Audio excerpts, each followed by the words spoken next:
वाराणसी में कभी एक कर्तव्यनिष्ठ व शीलवान गृहस्थ रहा करता था।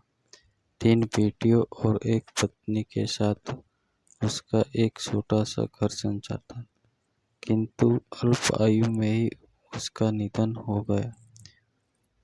मरणोपरांत उस गृहस्थ का पूर्व जन्म एक स्वर्ण हंस के रूप में हुआ।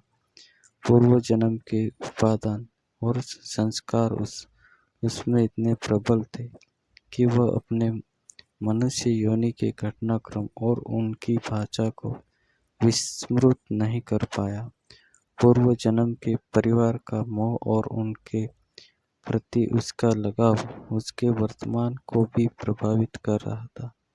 एक दिन वह अपने मोह के आवेश में आकर वाराणसी को उड़ चला, जहाँ उसकी पूर्व जन्म की पत्नी और 3 बेटियां रहा करती थी। घर के मंडेर पर पहुंचकर जब उसने अपनी पत्नी और बेटियों को देखा तो उनका मन खिन्न हो उठा, क्योंकि उसके मरणोपरांत उसके परिवार की आर्थिक दशा दयनीय हो चुकी थी। उसकी पत्नी और बेटियां अब सुंदर वस्त्रों की जगह चिथड़ों में दिख रही थी।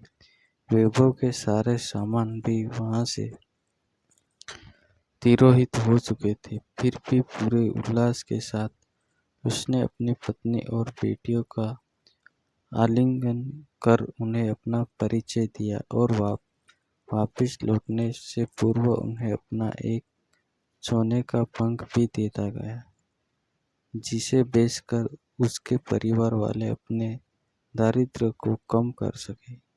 इस घटना के पश्चात हंस समय समय पर उसने मिलने वाराणसी आता रहा और हर बार उन्हें सोने का एक पंख देकर जाता था। बेटियां तो हंस की दानशीलता से संतुष्ट थी, मगर उसकी पत्नी बड़ी ही लोभी प्रवृत्ति की थी। उसने सोचा क्यों न वह उस हंस के सारे पंख निकालकर एक ही पल में धनी बन जाए। बेटियों को भी उसने अपने मन की बात कही, मगर उसकी बेटियां ने उसका कड़ा विरोध किया। अगली बार जब वहां हंस आया तो संयोगवश उसकी बेटियां वहां नहीं थी। उसकी पत्नी ने तब उसे बड़े प्यार से पुश कराते हुए अपने करीब बुलाया। नल प्रचंड के खेल से अनभिज्ञ वह हंस खुशी खुशी अपनी पत्नी के पास दौड़ता चला गया, मगर यह क्या, उसकी पत्नी ने बड़ी बेदर्दी से उसकी गर्दन पकड़ उसके सारे पंख एक ही झटके में नोच डाले और खून से लथपथ उसके शरीर को लकड़ी के एक पुराने में फेंक दिया।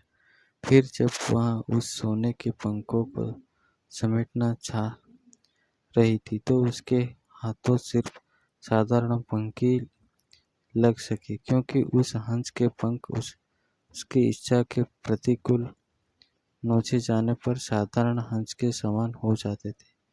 बेटियां जब लौट कर घर आई तो उन्होंने अपने पूर्व जन्म के पिता को खून से सना देखा।